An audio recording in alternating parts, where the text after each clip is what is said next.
And we're back, day 2. This is game day. Technically, when this goes up, it's not game day for us. But Browns versus Chief, 305. It's on CBS. Tony Romo, Jim Nantz.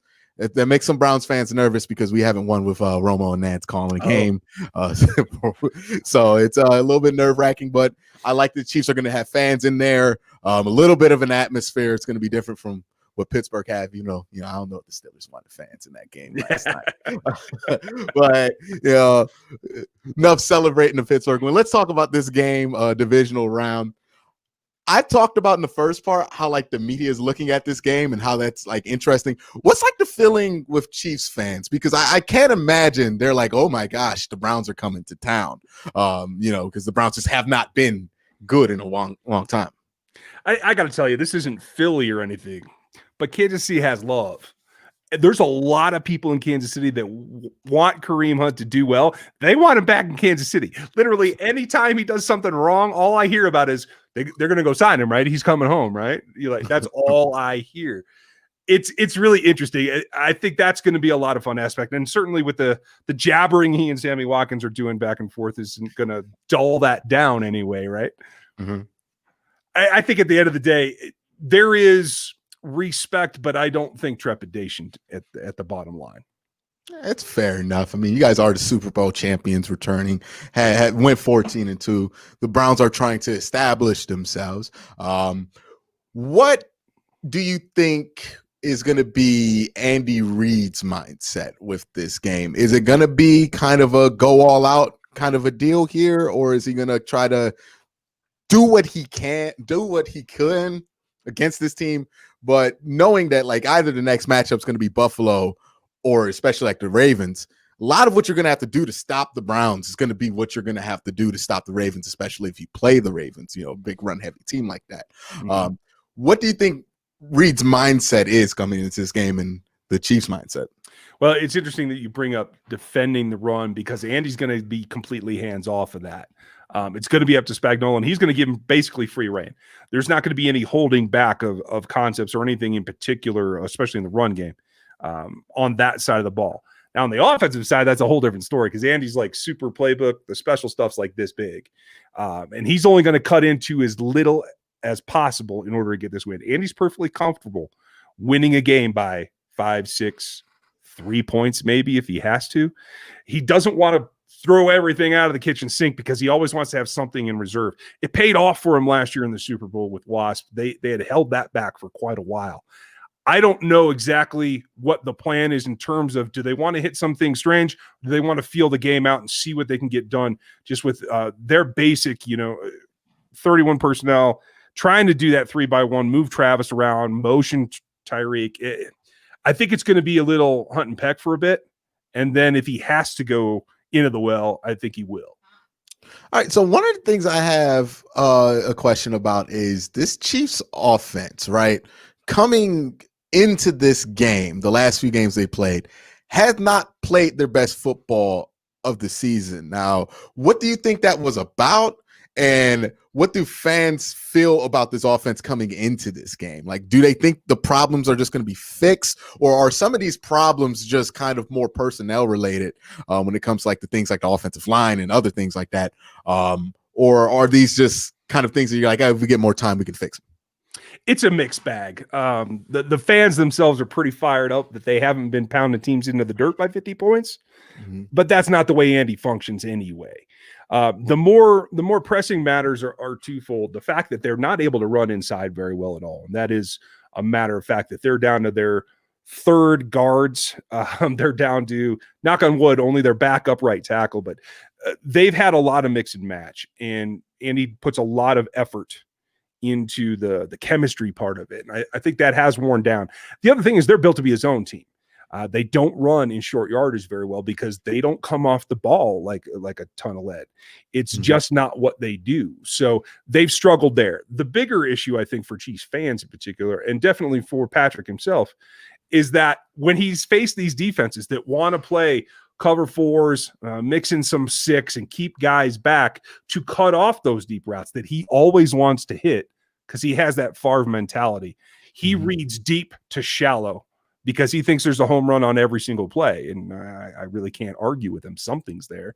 But that gets him in some trouble sometimes because of that offensive line as well. As he's scanning, either early in the season, he was drifting out of the back of the pocket, just creating sack opportunities for himself. He's got that pretty locked down, but he's taken more hits in the back half of the season than he probably should have, because he's trying to let something happen rather than just taking what's there, taking the intermediate routes that I think present themselves. So it's going to be about discipline and getting back to that. Let the ball game bring itself to where it is and take what's there. Definitely. We know what Baker Mayfield coming into this game. He's been playing well. Is there any Browns player, I would say, that has Chiefs fans especially worried? I know some people were obviously like, whenever you have a good returning player, it's going to be a revenge game with Kareem Hunt. But other than that, is there a player for the Chiefs fandom that they're like, I'm worried about that one? Both Kareem Hunt for sure, and they are worried just in general, just because this is a fan base that hadn't won a Super Bowl in 50 years, and they're almost still pinching themselves that, hey, did that really happen? And are we really back here trying to do it again? Right? Certainly, there's fear, Myles Garrett, as there should be, especially against Eric Fisher, who's a guy who missed a game a few weeks back with a back injury. You don't have your starting right tackle. Like, that's a matchup that kind of presses itself. I think at the end of the day, they're more worried that what they think they've seen from Baker is underestimating what Baker can do. I think that they are pretty trepidatious about the status of the Chiefs secondary and being able to be one of those teams that can give up yards without giving up points. And so they are worried that if he gets hot and gets on a roll, that they could be up for a very long day and one that could end up in a loss. You brought up Myles Garrett, and one thing I didn't ask you in part one, I wish I would have, but I want to ask here in part two is, what do you think they're going to do when it comes to protections for Myles Garrett? Because Pittsburgh, since they don't really have like great not receivers. They have great receivers, great running backs out the backfield to receive the ball, or tight ends that are great receivers. They really felt comfortable just keeping those guys in, rolling everything towards Myles and just doubling him whenever they could. So they were able to put a lot of resources there. They didn't feel like they're going to miss out on a lot of their offense. I look at this Chiefs roster, I'm like, they're not really going to sacrifice Travis Kelce to stop Myles Garrett, nor are they going to keep Le'Veon Bell just solely in the pocket all game. Like, there's time and place for that. But what are the Chiefs going to do to kind of compensate for, if you don't want to have Myles have any one-on-one matchups or anything like that? Well, that's going to be the troublesome spot. And I noticed when I look at his snap counts that he played on the right predominantly through the season. Then last week was lined up almost exclusively on the left, right? And so if they choose to do that, they have to give way more help to the right tackle than they do to the left tackle. So I think they're comfortable with Patrick's delivery, that he'll get his on Eric Fisher, but they're okay if they get a one-on-one between Fisher and Garrett, because they figure that Patrick's delivery and his ability to leave the pocket is going to help them out there. Now, if they line him up exclusively on the left against what would be Mike Remmers, or in a pinch would be Noah Wiley, which would scare me to the point I might shut the TV off. If they do that, then you're going to see rolling pockets. You're going to see those design runs. The question for me is going to be, is it Taki? Is it the rookie Phillips? I really liked him coming out. Do they try to screen him? Because they have gone away from the screen in weeks recent, mostly because they haven't been able to filter out enough of the defensive line to get it done. So they've run some mid screens that I think might be an interesting option for them that would attack the linebackers a little bit more. But Andy's been a little cautious about those. So that is an option, but I just don't know if they're going to do it. That'd be interesting, right? Because the Browns have seen just a ton of screens in the last 2 weeks with Pittsburgh. Almost all they do is screens out that offense. So I think they can be ready to attack. There's just one of the problems with the Browns linebackers. Either some days, like Jacob Phillips, the game against Pittsburgh, I think the first one at home, he looked amazing.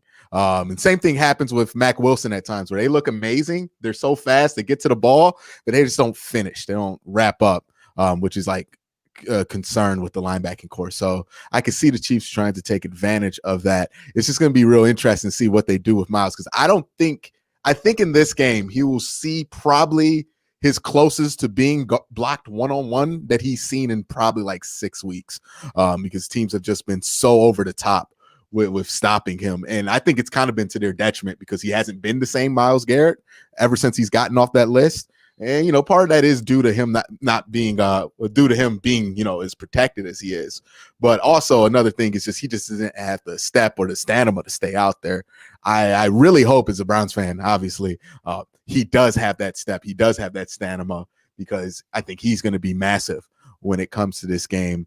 Because if he can get going, then Larry gets gone, then Sheldon gets gone, and then you can get some help from Adrian Claiborne or Porter, and all of a sudden you can kind of control the line of scrimmage, which isn't going to stop the Chiefs. I don't want to be under any delusions of that, but it can bottleneck them to the point of where you can keep this like a 4 touchdown, like a 28 point, the score underneath 30. If you can do that, if you're the Browns, this is a better chance to win. If this gets into a shutout, it's going to end like Ohio State, Alabama did, right? Where it's close for like the first half, and then I think Alabama just kind of pulls away. I think that's the same thing that can happen with the Browns and the Chiefs here if it just becomes a straight shootout, because that's what you don't want, right? Patrick Mahomes, he has way more weapons. He has the arm strength to just be able to do it relentlessly. With the Browns, it's a little bit harder when it comes to getting those big plays. Yeah, I mean, 30 is the magic line, man. You keep them under 30, you got a shot, especially with Chubb and Hunt. You don't there. It's real hard for anybody to keep up with them over 30. And this defense gets a little under-heralded, to tell you the truth, because they were in the top 10 in points allowed this season. They don't get that respect, though. So it isn't just show up and your offense can do what it does, make sure you hit all your opportunities and try to keep up with Patrick. There is a little bit more of a challenge there. And so, yeah, I think not only do you have to stay vigilant on the way that you're attacking the Chiefs defense, but you have to be mindful of the total number of possessions as well. Definitely. I think I've watched your video. I think you said 9's kind of the magic number for the Chiefs, where if they get over 9, I kind of agree with that. You don't want to allow the Chiefs a ton of possessions. This is a game where you just need to dominate time of possession if you're the Cleveland Browns, and do as much as you can to limit the time that Patrick Mahomes can be out there, because that's deadly, right? You don't want Patrick get gone, because when he gets gone, there's nobody better. Not in the NFL this year. So that's all going to be interesting. I think we talked about the matchups. We talked about kind of the fan interest going into this game, a little bit about the atmosphere.